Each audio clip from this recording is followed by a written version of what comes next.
Hello guys, welcome to MindMajix, and in this special session our trainer will explain everything you need to know about the Spring Boot.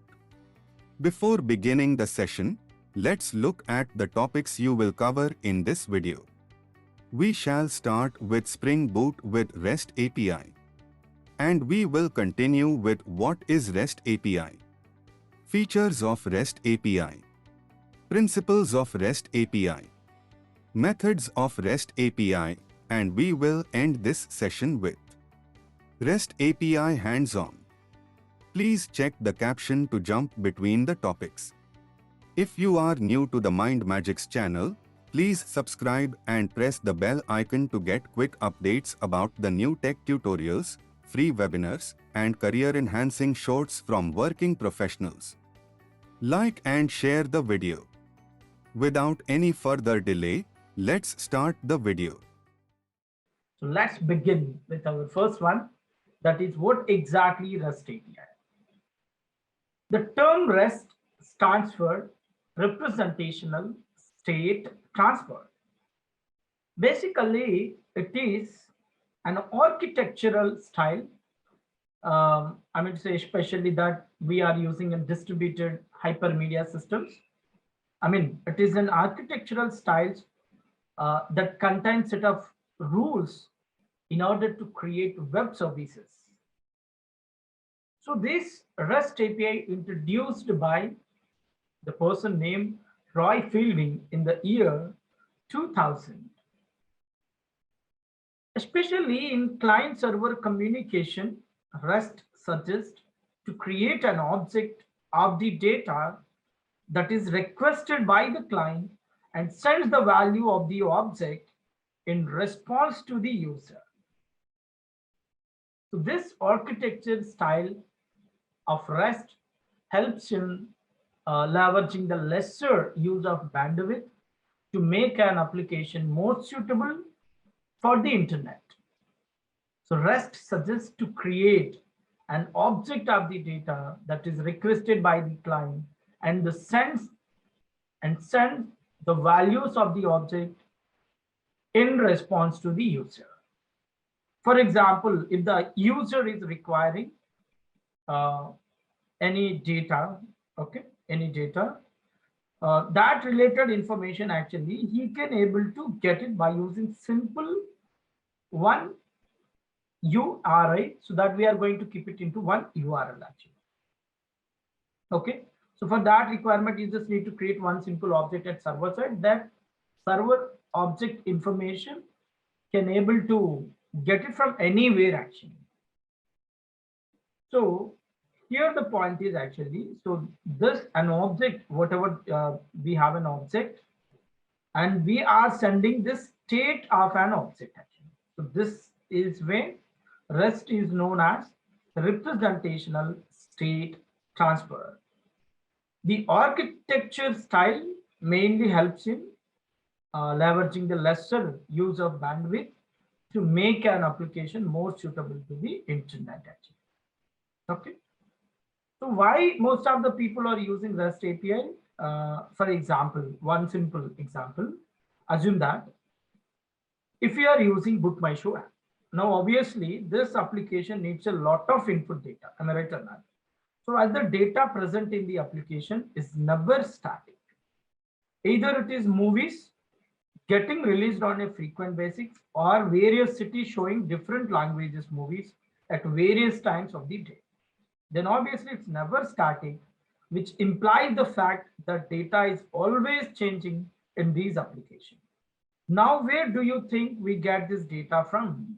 Well, the data is received from the server, are most commonly known as a web server.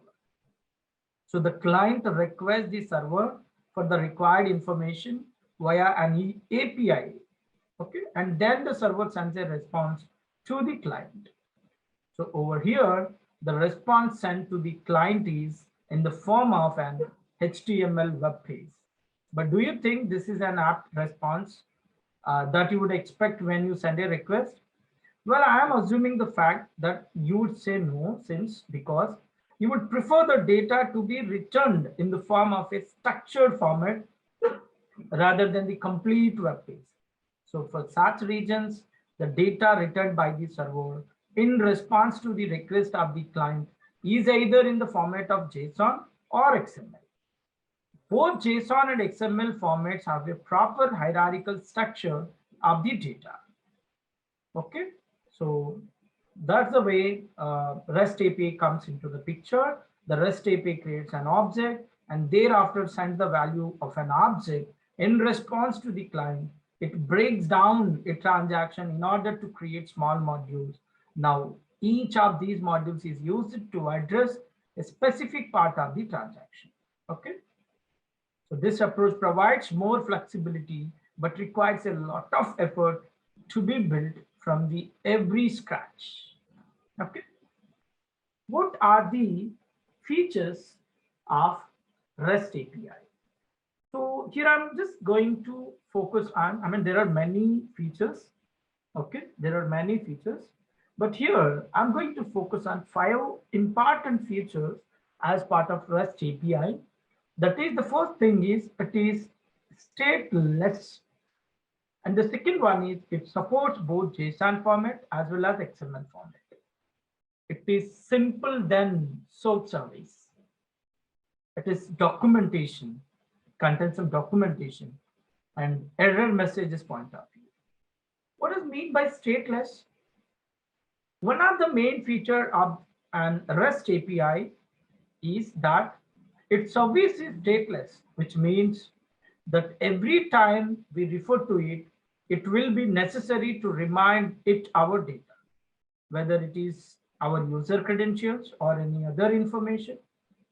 What on the one hand might seem a disadvantage, that is imply the tedious task of repeating data is actually one of its strengths, since it does not memorize them actually. It allows greater scalability. There will be no need for such powerful services capable of storing all these states of their clients. Okay. And one more point is it supports JSON as well as XML. There are developers for all the testers, and an API should aim to adapt to them all.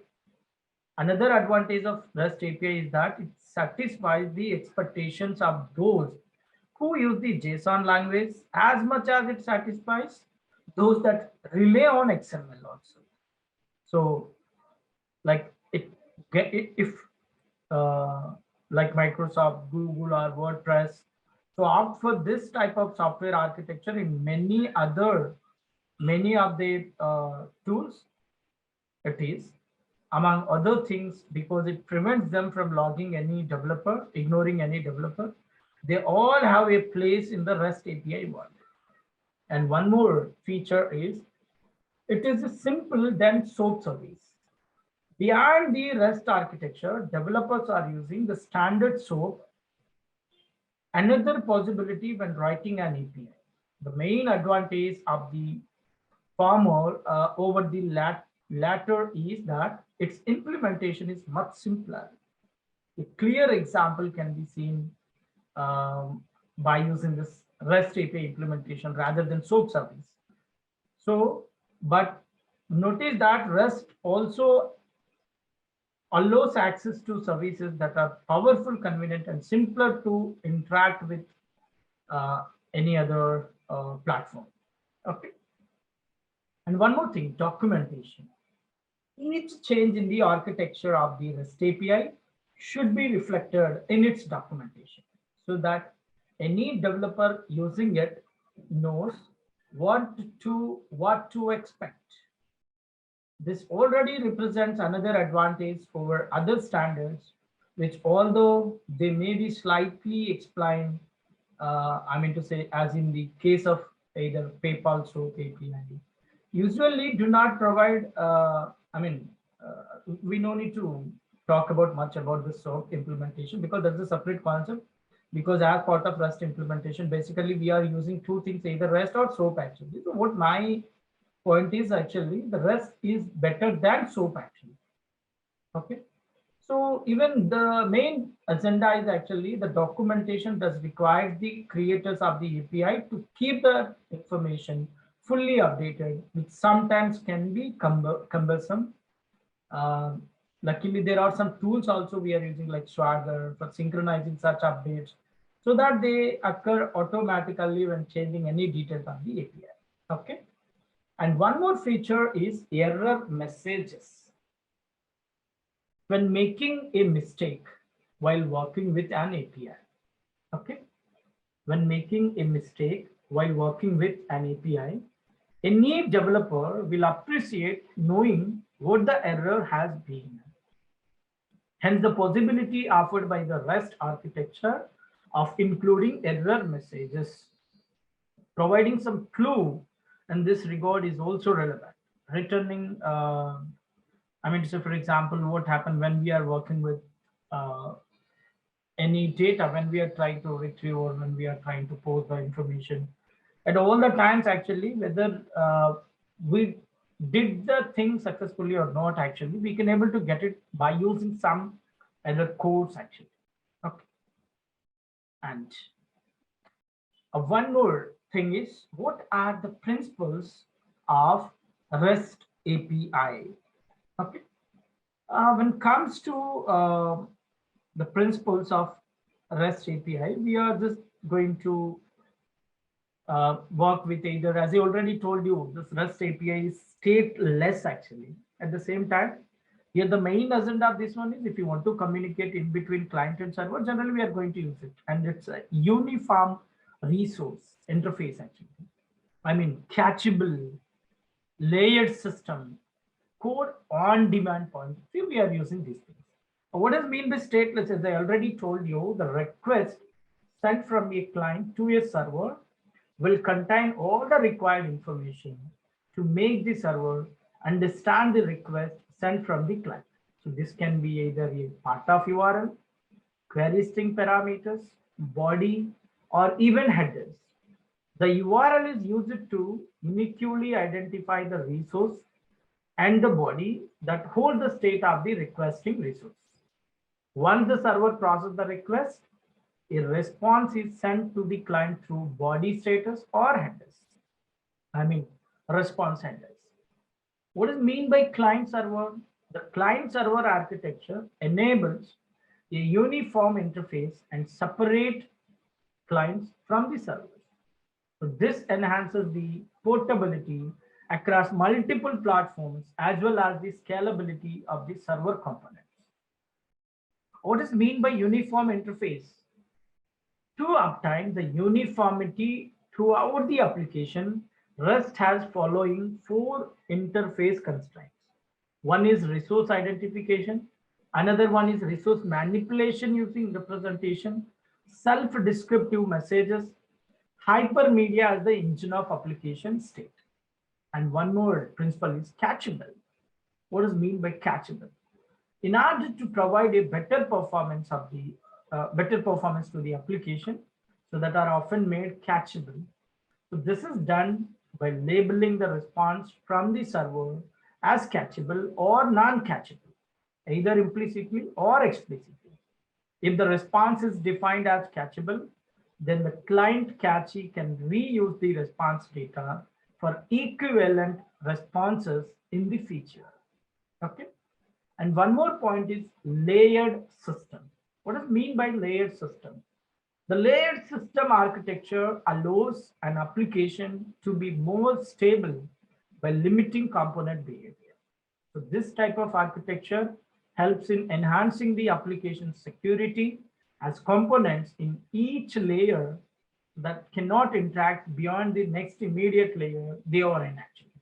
Also, it enables load balancing and provides shared cache for promoting scalability. Okay. And one more principle is code on demand. This is an optional constraint and is used the least actually. It permits a client's code or applets to be downloaded and to be used within the application.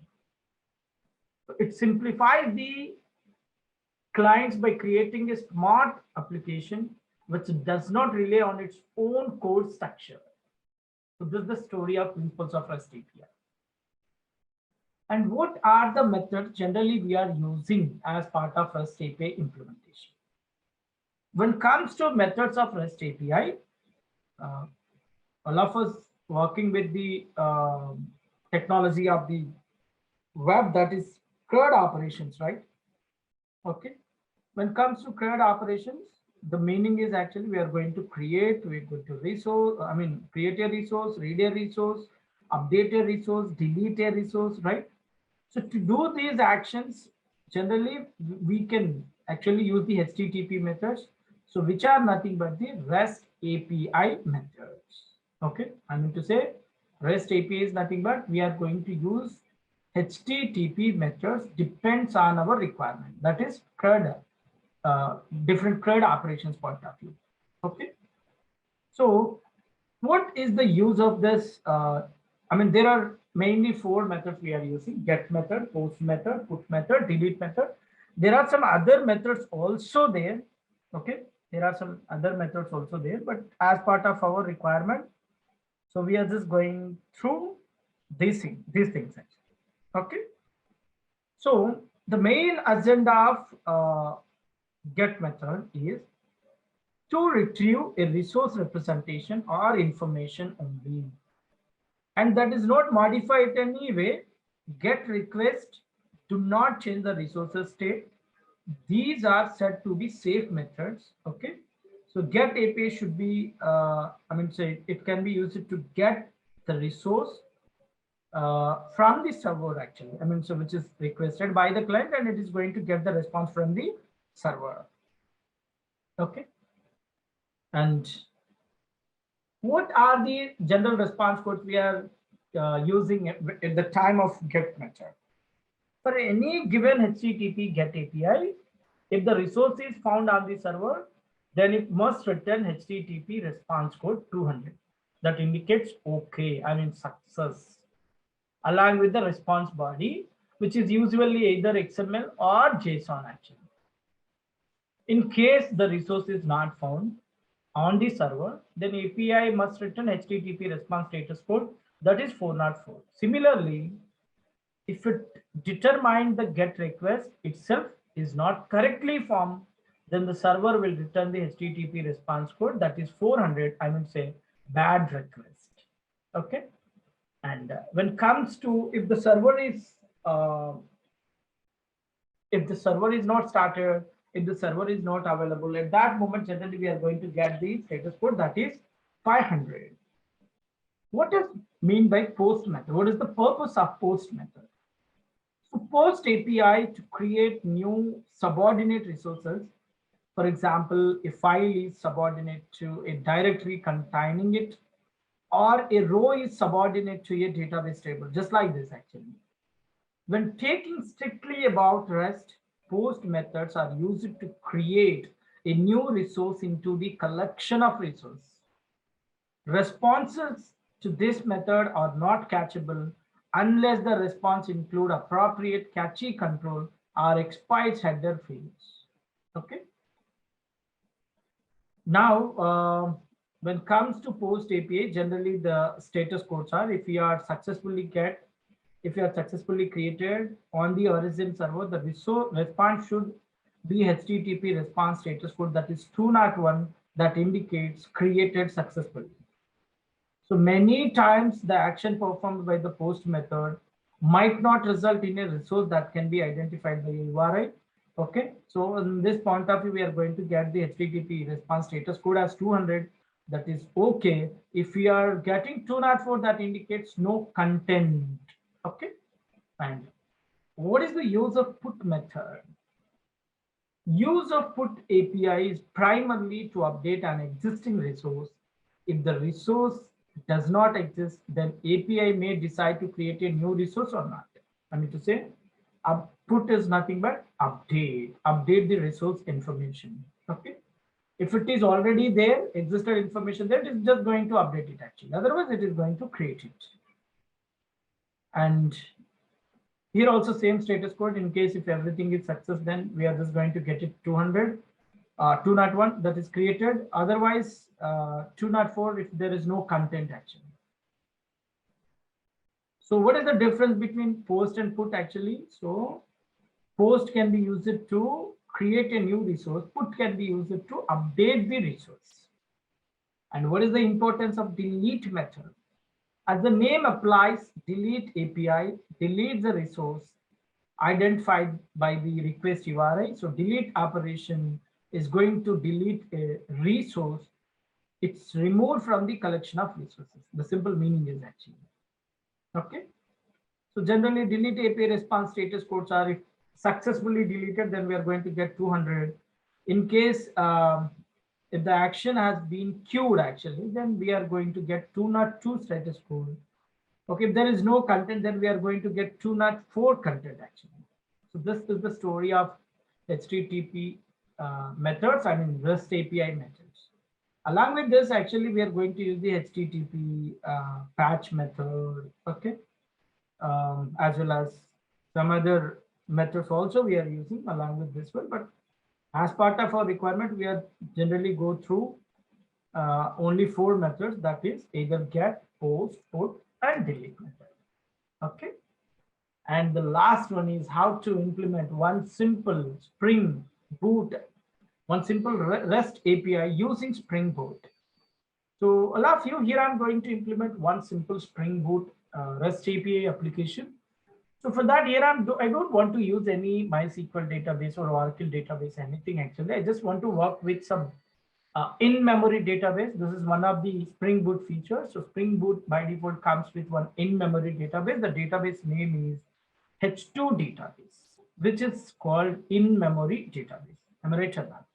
So the meaning, the data, I mean, what is mean by in-memory database? I mean to say the data is going to stored in the database that can be destroyed if the application is stopped or restarted actually. So it maintains the data up to our application is in, I mean to say, if our application is in progress mode, then only we can able to see the data. Once if you are come out of the application actually, then you are unable to see the data actually, because in memory is nothing but up to some certain context actually. Okay. So let's begin one sample application, REST API application using Spring Boot. Okay. All of you, as I already told you, many developers are using Spring tool suite STS IDE to implement Spring Boot applications. Am I right or not? As I already told you, there are many ways to create Spring Boot application. So that is either you can use Spring Boot command line interface, or you can able to create some project in Eclipse IDE, and you can able to add all the dependencies, and you can able to write the code, or there is a Spring Initializer or STS tool. But most of the developers are using STS IDE to create Spring Boot projects. So here also, I'm going to use Spring Boot, sorry, STS tool to create Spring Boot project. Okay. For that, very simple, you just need to click on this option. So creating one Spring Boot project. Okay.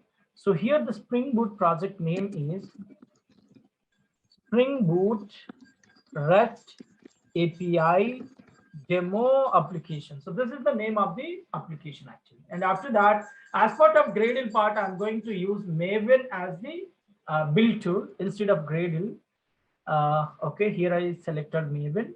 And when it comes to packaging point of view, either you can able to use jar or var, your wish. And when it comes to Java version point of view, I'm going to use Java 8 version. When it comes to language point of view, I'm just going to use Java as the language. And the group name is Spring Boot REST. Okay, Spring Boot REST and Spring Boot REST demo app. And here our main agenda is we are going to create one simple REST API with the help of Spring Boot. Okay, and the package name is form.springboot.rest. Okay, Spring Boot REST. Perfect, right? So after that, you just need to click on finish. I mean, next option. And here you need to add the required dependencies for our application development. So the first required dependency is obviously if it is a web application, okay. And after that, if you want to communicate with the database, compulsory JPA, data JPA module, dependency is required. And after that, in case if you are communicating with H2 in-memory database, then H2 database dependency also required, okay. H2 database dependency. After that, I'm just going to add, is there any other dependencies so required? Okay, we added web dependency and we added JPA dependency, okay, and we added successfully H2 database dependency, right? H2 database dependency, okay. Yeah, these three are enough. Just click on next, and after that click on finish. So after that, you just need to wait for some time. So can you please observe on bottom of the STS ID screen, you can able to get some progress bar information with some percentage. Okay, so here the application is going to create it. So here, see that here the application is created successfully. So this is the proper prototype. This is the proper structure of application, right? So by default, it comes with one simple class actually with the main method that is in src main Java. Okay, src main Java. In that com.springboot.rest is the package name. So here Spring Boot REST demo application, which comes with main method, and there is one method run method, because we can able to run Spring Boot applications as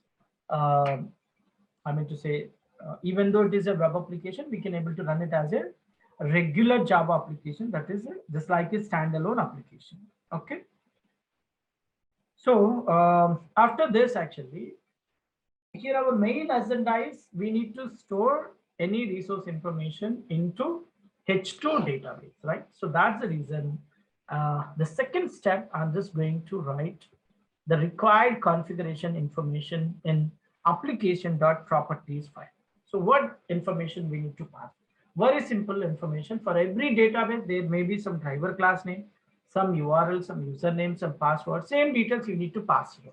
So that's the reason I'm just going to pass the information like spring.datasource.url equal to spring.datasource.url equal to jdbc colon h2 colon. Okay, so here I'm going to use memory in-memory database, and the database name is, I'm just going to use the database name as some product information. Okay, and after that we need to pass spring.datasource.driver class name. Okay, driver class name. So the name is org.h2.driver. This is the name of the H2 driver, right?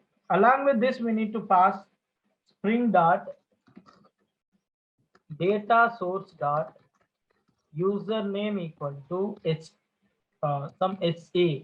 This is the default username actually, SA. Okay. And in the same way, I'm just trying to pass spring.datasource.password equal to password. And after that, I'm just trying to pass spring.jpa.database-platform. So what platform you are going to use it? Generally, our main agenda is actually we are just going to communicate with org.hibernate.dialect. So H2 dialect. Perfect, right? Just save all these configuration information. Okay. Here spring.datasource.username and spring.datasource.password properties of the H2 database, username and H2 database password. Okay. So the default username is SA and password is password. Okay. Spring Boot uses Hibernate for Spring Data JPA implementation. So that's the reason we need to configure spring.jpa.database platform is org.hibernate.dialect.h2 dialect. And after that, when it comes to Spring database URL is jdbc:h2:name, and there we need to pass the specific, I mean to say the specific database name actually, but what exactly you are expecting, that information you need to pass. Perfect, right? After this, next, the third step is we need to create one simple model. Okay, so I'm just going to focus on, first we need to create some folders as part of our requirement. Generally, we are going to create one folder for implementing the model logic and one more folder for implementing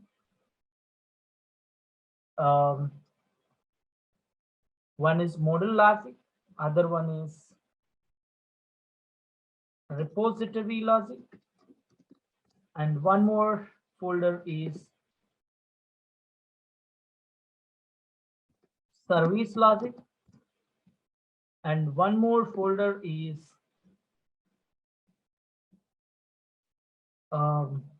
controller. Perfect, right? Yeah. So now here our third point is, third step is actually we need to create as many folders. The number of packages, what the logic you are going to implement it actually. Okay. So based on your requirement, you need to create some separate packages, nothing but separate folder. Okay. So, and the fourth step is we need, first I'm going to implement the model logic. So what exactly my requirement? So here, as part of my requirement, I'm just going to create some entity, one simple Pojo class with the name product, and just click on finish button. So what it contains? So it contains the information like private, integer, ID, private, string, name. Let's keep it as product name, and private double price. After this, I'm just trying to generate some setters and getter methods by just clicking on source option, generate getters and setters. So select all the fields and click on generate option. Successfully generated, right? So now we need to write the required annotations. Okay. As part of entity point of view, I'm just going to write the first one is @ entity. Okay. And after that, if you want any table information, you can able to pass it. So here I don't want to use it, because if you are not passing any table annotation, then what happened? By default, it takes product class name itself as a table name, right? And to generate primary key, generally, I'm just going to work with one simple annotation, that is ID annotation. And I'm just trying to work with generated value. But here I'm not passing any strategy. Then by default, it takes auto as the default status. Okay. Imported ID annotation as well as generated value annotation. And after this one, I'm just trying to pass some column annotation. So column annotation, but I'm not passing any name actually. So if I'm not passing any name, then what happened? By default, it can take ID as the column name actually. So to be frank, it's optional. Even though if you're not passing, then by default it can take these are the names actually. Okay. So for product name and price point of view, I'm not passing any information actually. Okay. Any information. So we'll see what happened. And after this, I just want to, so what this entity, actually the entity annotation shows that the class is a persistent Java class. @ ID annotation shows that the annotated field is the primary key. @ generated value annotation is used to specify the generation strategy that is used for the primary key. @ column annotation defines the column in the database that maps the annotated field. Okay. So after this, I'm just going to focus on the next work, that is on how to implement repository. So for that, just create one simple class with the name product repository. Just click on finish button. Basically, sorry, we need to create it as an interface because we are going to extend it with some predefined interface, right? So better to remove this one. We need to create one simple interface here. The interface name is product repository. Click on finish button. And here we need to write implements. Okay, implements CRUD repository. Okay, CRUD repository. So here we need to pass the entity information, that is product, and the type of ID, that is integer type, right? So implements syntax error on token. Sorry, instead of implements, we need to write both our interfaces, right? Then we can able to use extends instead of implements. So import it from the data.repository.crud repository package. Okay, and you need to import the product is available in com.springboot.model package. Everything is perfect. So after implementing the repository, okay, we need to move actually. So what is the main agenda of this CRUD repository? This CRUD functions is already implemented actually. Okay, CRUD repository interface takes in the model and the type of the ID. So in our case, the model is product and the ID is integer type actually. Okay. So now we are now able to use all the CRUD repository methods like save method, find one method, find by ID method, find all method, count method, delete method, delete by ID without providing implementation. You no need to provide the implementation. Directly you can able to use it. And to specify it as a repository, you need to keep some annotation here. So the annotation name is repository annotation, and you need to import it from the package, stereotype package. Okay, of it, right? This @repository annotation marks this interface as a Spring Data JPA repository. Perfect, right? And after that, we need to focus on this service, how to implement the product service. Basically, service is nothing but one simple interface which different implementation of the same functions can be made. Okay, so I'm going to create, we already created one simple service package, right? In this service package, I'm just trying to create one simple interface with the name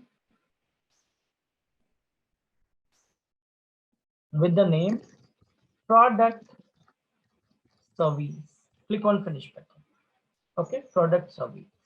And here I'm just trying to write the required implementing, I mean to say methods definition. Okay, so like so this interface defines the base CRUD operations that we'll implement in our implementation class actually. Okay, so what are the required methods?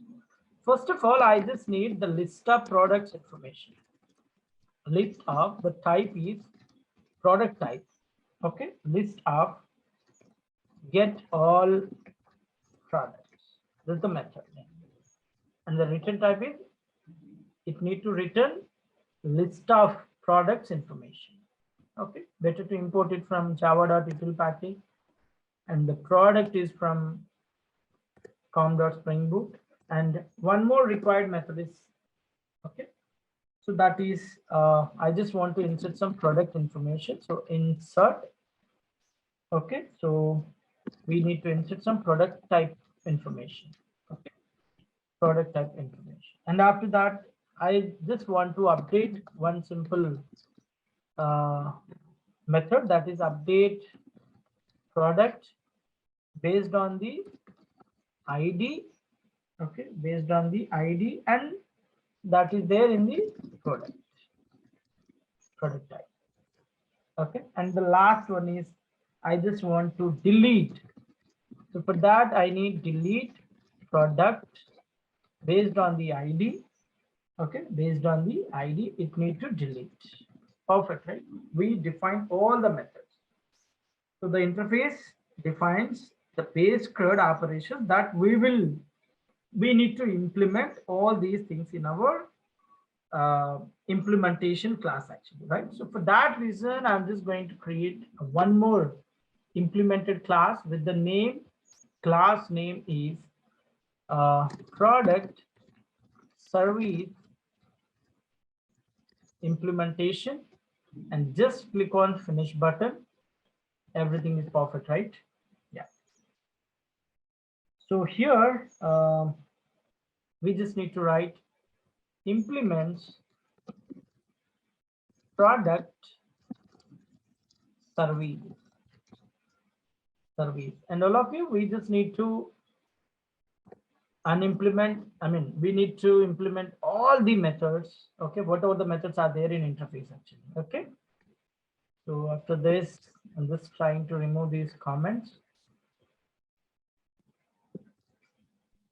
and now we'll focus on one by one method implementation, okay. But before that, we need to specify, so this class is the type is service type actually. We need to define, or we need to represent with one simple annotation, that is service annotation, okay, service annotation. And after this, we just need to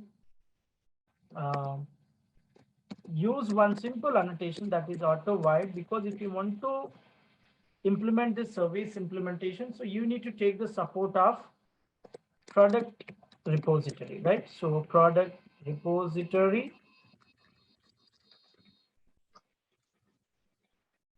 right? Perfect, right? So just import it, auto void, sorry, W is a small letter,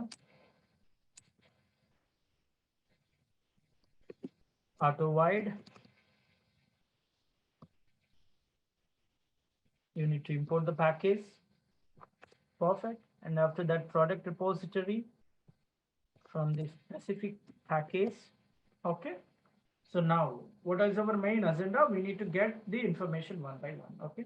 The first method is use it to get all the product details, right? So if you want to get all the product details in the list type actually. So first of all, we need to call product repository dot find all method actually. So this, by using this method, we can able to get it. So to get one by one, here I'm going to write for each of, okay. So we need to, we need to add one by one information into any specific list type, right? So that's the reason I'm just going to create some list type. The type is product type, okay, product type, and products equal to new array list, okay, new array.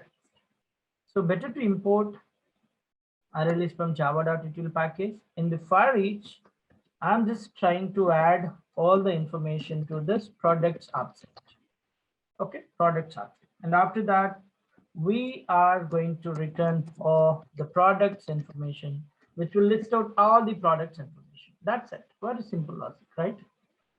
And the next one is how to get one how to insert, okay, how to insert any specific list out. And here also, we need to write one more method we forgot actually, that is one is in the service point of view, one method is list of and other method is service. But before that, I want to get any specific product information. At that moment, the return type is product type only, and get product by ID. And here we need to pass the ID. Based on the ID, we can able to get any specific product information, right? Okay. So after this, now what we need to do. So here I'm just trying to focus on one more method. We need to implement one more method. So that is this one, like any specific product ID information. Okay, so for that reason, I'm just trying to keep this as a second method. Okay, better to remove this comment. I mean, it's not required, so that's the reason. And after that, I'm just going to write one simple logic to get it that actually. Okay, so for that, I'm just going to write the repository name is product repository dot, okay, dot base by using one simple method, that is find by ID. We need to pass ID, and after that, by using get method, we can able to get the information. Okay, so just need to keep this one in the return statement. That's enough. Okay, we just need to return two semicolons. Perfect, right? So after this, we need to be focused on how to insert the information into database. Okay, so for that, here we just need to write one simple method. In the return, we need to write product repository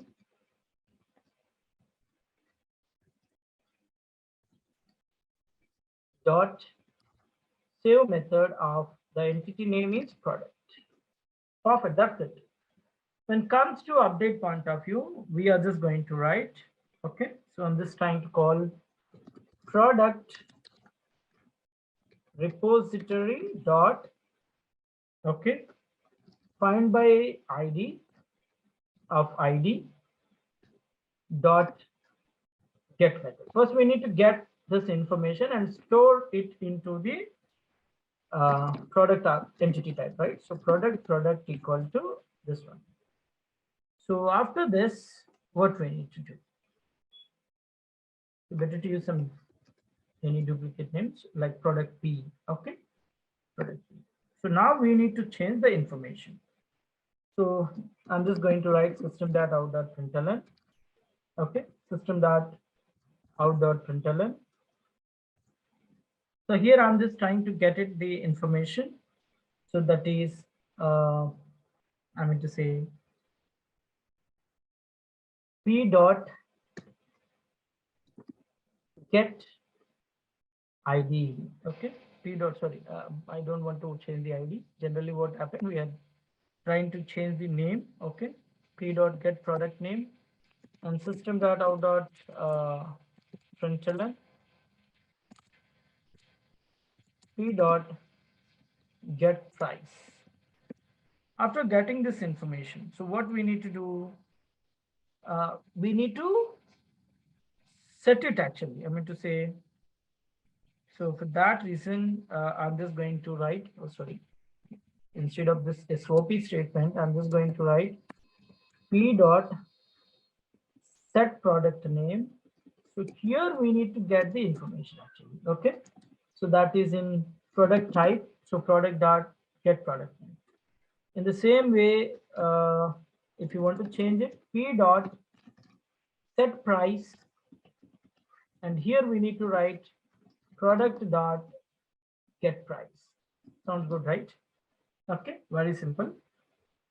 And after that, we need to call the method that is product repository dot save method of entity name is P, the newly created object. That's all about this logic. And one more implementation is that is for delete point of view. So we just need to delete based on the ID. So product repository dot delete by ID. We just need to pass the ID value. That's enough. So this is the way to implement the service implementation class. Okay. So we already created and initialized the product repository. So that information we just need to bind up with this service, and we can able to perform whatever the methods are there in CRUD repository, directly you can able to work with this one actually. Okay, but you just need to specify one simple annotation, that is @service annotation. So this one, okay, so that makes the Spring context to be aware of this class as a service. That's simple. Okay, and the last resource we need to focus, that is controller logic actually. Okay, so for the controller, implementing the controller logic, we already created one simple package, controller package. Now here I'm going to create one simple class, the class name as product controller. Okay, so here our main agenda is we are implementing some REST services. So just keep one simple annotation, that is REST controller, and just import it from the package. And here I'm just trying to pass some global path, that is by using request mapping of /API/product. So this one is the global one. Okay, and based on this, actually we are just going to use some different endpoints, but this the one is the common one actually. Okay, like if you are trying to add any product, then we are just trying to pass API/product/add product, or updating API/product class based on some ID. Okay, or based on delete based on some ID. Okay, we just need to pass like this. So now after this, I'm just going to bind up with the we already implemented the service logic, right? We need to take the support of that one. So that's the reason I'm just trying to write. So product service. Okay, so we just need to auto-wide it. Perfect, right? Auto-wide. So, and after that, product service. Perfect. Everything is perfect, right? Yeah. So now what we need to do? So now we need to write one by one business logic. Okay, one by one method to get a request as well as to get all the product details. Okay, just like this. So I'm just going to implement the logic for getting all products. Okay, if you want to get all product information, I'm just using one simple annotation, that is get mappings. Okay, get mappings. So here I don't want to pass any path actually. Okay, API/product, or otherwise here I'm just going to keep API/product/list of products. List of products. This is the endpoint, isn't it? Okay, this is the endpoint. Get mappings. So now I'm just trying to get mapping. That's it actually, not mappings. Get mapping is enough. Get mapping. Okay. And after that, here I'm just trying to write all of you here. My main agenda is actually, I just want to return all the information as part of browser, right? So that's the reason here I'm just going to work with some object support. So that is response entity actually, what exactly we are going to return it. Okay, so for that, public response entity, so the type is list type, and the list of product type, we just need to write like this, list of product type, and space get all products. Get all products. Okay, just import it. One is get mapping, and other one is pro response entity.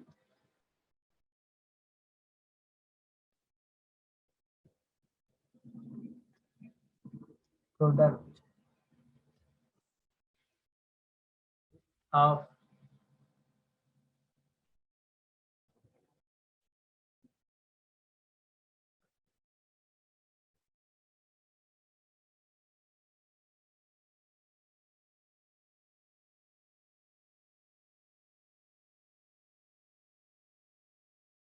response entity, yeah, import it.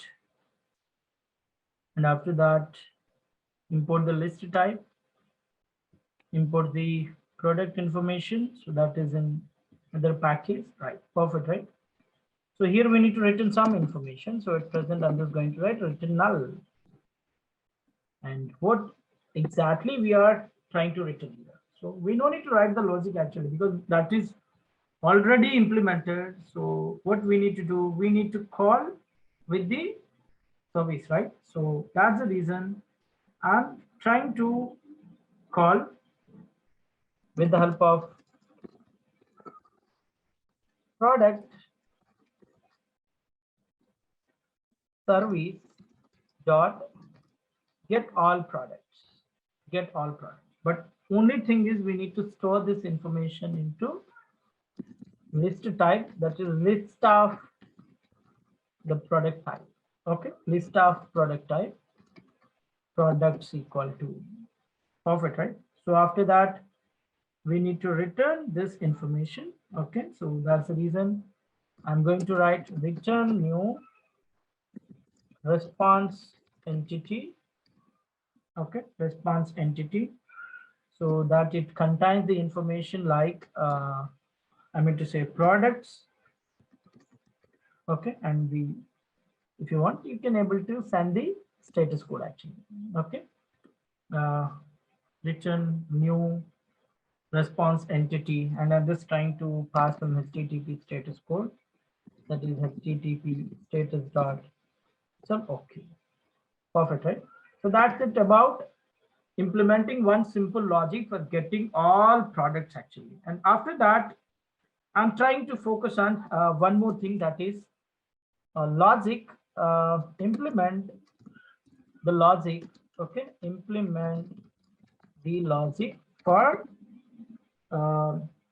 receiving a for getting specific product actually.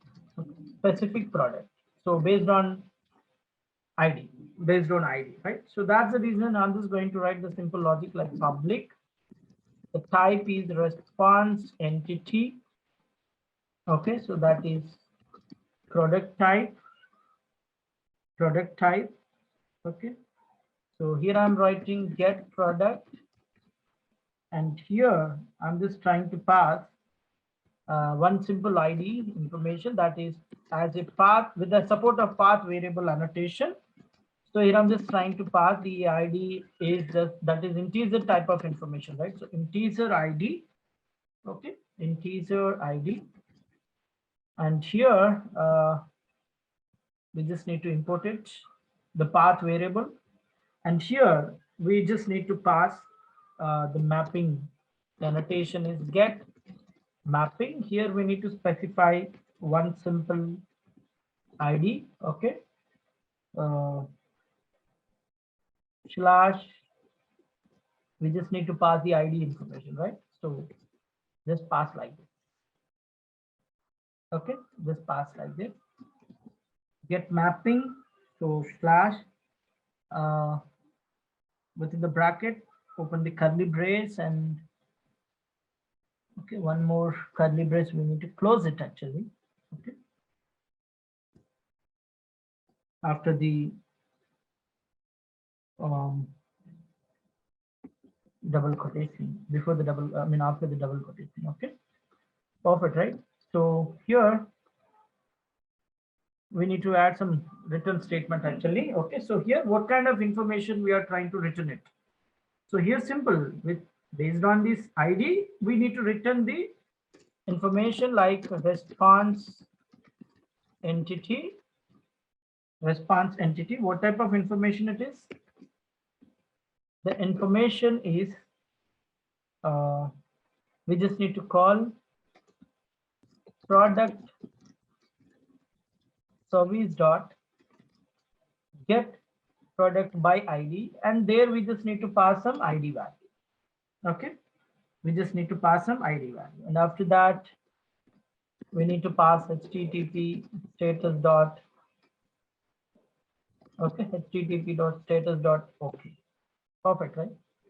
That's all about getting the information. So 2 logics are successfully completed, and after that, I'm just going to focus on implement the logic for insert information, actually, for insert product data. So for that reason, I'm just going to write one simple method, that is public response entity. Okay, public response entity. And here we need to write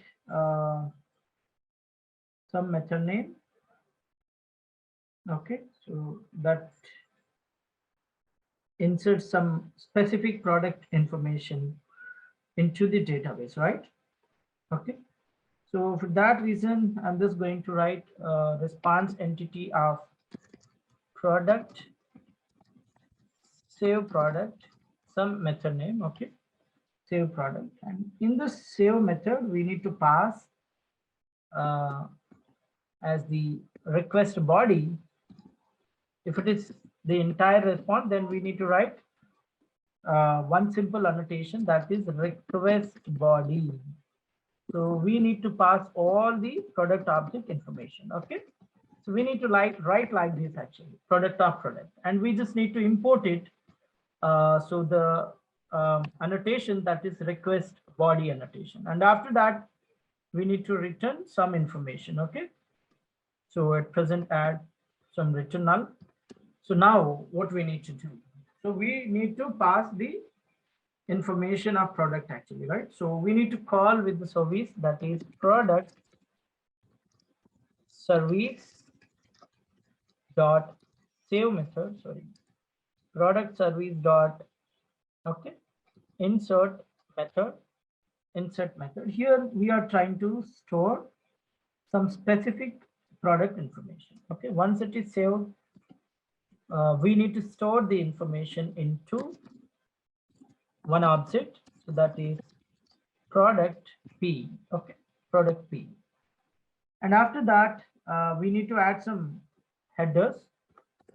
I'm just trying to add some HTTP headers information. Okay, HTTP headers, like headers equal to new HTTP headers. So just import it. So from this HTTP headers information, I'm just trying to pass. Okay, the required package is actually org.springframework.http. Perfect, right? So the main agenda of this HTTP headers is, when we are trying to send some information, then we need to add it to the headers dot add method. So in the add, I'm just trying to pass the product information, object information, and the path is, okay, and the path is /API /product /add product /add product. Okay, /add product, and here we just need to bind up the information, that is plus of product dot get ID dot toString. Okay, product ID, or that is better to call it as with the object name p dot get ID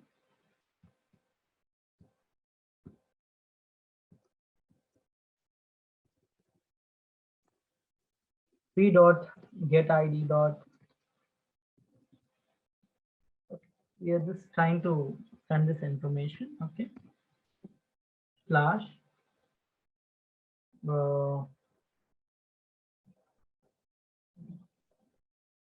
p dot get ID product object. We are just trying to send the information, that is product information, and after that the path is /API /product /add product /double quotation After that, we are just trying to bind it plus of p.getID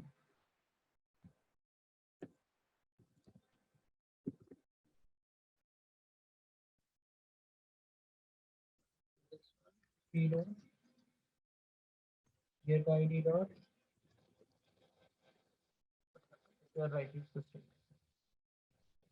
That it is showing cannot invoke toString on the primitive type integer. Okay, here we're trying to get only the ID information, right? Yeah, p.getID. Fine, no issue. Now I'm trying to return new response entity of. Okay, so in this generic type, we just need to pass the information like p comma HTTP headers we need to pass, or headers, the object name, and HTTP status dot. Okay, perfect, right? So this is the way. But here I forgot to add the required annotation, so that is post mapping slash add product. So we need to import it actually. Okay, we need to import it. Perfect. And one more logic we need to focus on update, and one more logic we need to focus on delete actually. Okay. So here I'm simply writing one simple comment, that is update logic. And here the required annotation is put mapping. So here we need to pass the ID. So within the double quotation, okay, slash, we need to pass ID information. Okay, so after this, we need to write the method. So like public response entity. So the type is product type. Okay, so update product. So here we need to send at the rate only one information, that is path, with one simple annotation, that is path variable integer. Okay, path variable of, we need to specify the ID, and the ID type is integer ID. Okay, and along with this, we need to pass request body, so that is product type, simple object name is product. Okay, just import this annotation, that is put mapping annotation, and after that request body. Okay, so after that we just need to return some information, just add return statement. Perfect. Right, now we need to focus on the logic. So what is our main agenda? So we are trying to update it actually, right? So first we need to call the method from the service, that is product service. There is already one method to update the information, that is update product. We need to pass ID and product information, I mean product object. Okay, and after that we need to return new response entity of. Okay, response entity of, here we need to call product service dot product service dot get product by ID, and here we need to pass ID and HTTP status dot. Okay, perfect, right? And the last logic is on delete. So delete logic. Very simple. So public response entity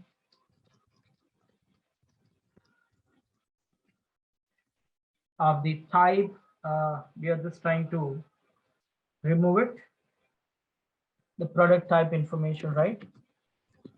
So product type information and delete product. Okay, so here we need to pass only one variable, one information, that is ID information. So that's the reason path variable of ID. Okay, path variable of ID. And what is the type of this ID? Integer type, integer ID. But here one annotation is required. So that is delete mapping. Perfect, right? So we just need to import it. The annotation, that is delete mapping annotation. And one more thing is, I think some spelling mistake, response. Okay. Response entity of product, delete product of path variable. We just need to add return statement actually. Okay, perfect. So here, based on the ID, we just try to remove some information actually. So that's the reason here I'm simply writing product service dot delete product based on some ID. After that, we need to return new response entity. Okay, new response entity. So here we need to write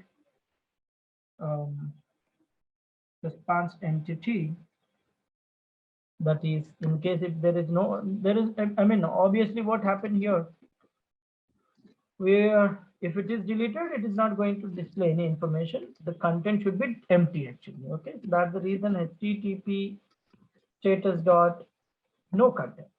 That's enough. So here we implemented all the logic successfully. So now generally what happens if it is a web application, when we are trying to run this application, we get some error because in my system 8080 is giving some problems. So that's the reason better to change the port number as service.port equal to 2022 as the port number. Save this one, okay, or 2021, anything. Okay, now everything is perfect. So now I'm trying to run this entire application as a simple regular Java application by just right clicking on that and run on, sorry, Java application, run as a simple Java application. Okay, and remind me later and just start this.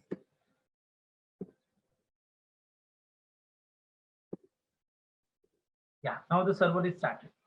So all of you, generally what happened if you want to check REST API services, then we are going to take the support of one tool that is called Postman. Okay, so here I already installed Postman. So if you are not installed, please install it.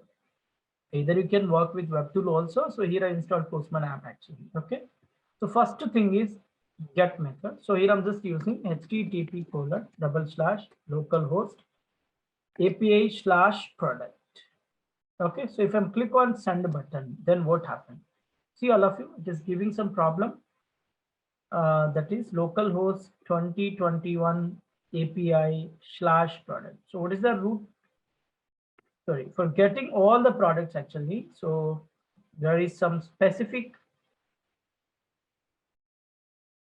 endpoint is there, right? So you can check it in the controller. So get mapping. So in this get mapping, list of products / list of products. Okay, add product / list of products. Just click on send button. See here, it's showing some empty actually, empty array, because there are no products to display, right? So now I'm going to insert some information, post. So product, add product. This is the endpoint. And from the body. So before that, we need to add some headers actually, because I just want to pass all the information into content type is JSON information. I just want to insert. So that's the reason you need to set the header first one. After that, from the body, choose the raw, and I'm just trying to pass the JSON information like product name is some LG product and price is 10,000 is the price. Okay. Now click on post method. See all of you. So see here, it inserted successfully ID1 product name price. Now can you please check the get method? Okay, so instead of the endpoint add product, I'm just trying to write list of products, send it. See here, now there is one item is available. Okay, and after that, here I'm trying to open the post method one more time. Okay, better to copy this URL, paste here. So here, instead of list of products, I'm just trying to write add product. And so here again, we need to set the header. Sorry, content type. And that is application JSON type. And from the body, choose the raw. And I'm just trying to pass product name is some Samsung product and the price is 20,000. Okay, 20,000. Click on send button. All of you, can you please observe here?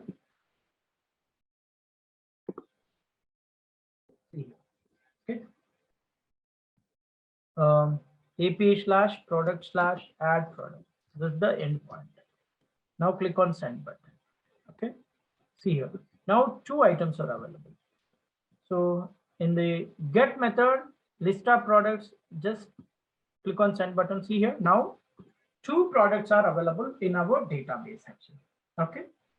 So if you want to update any information, then simple, just open any new tab.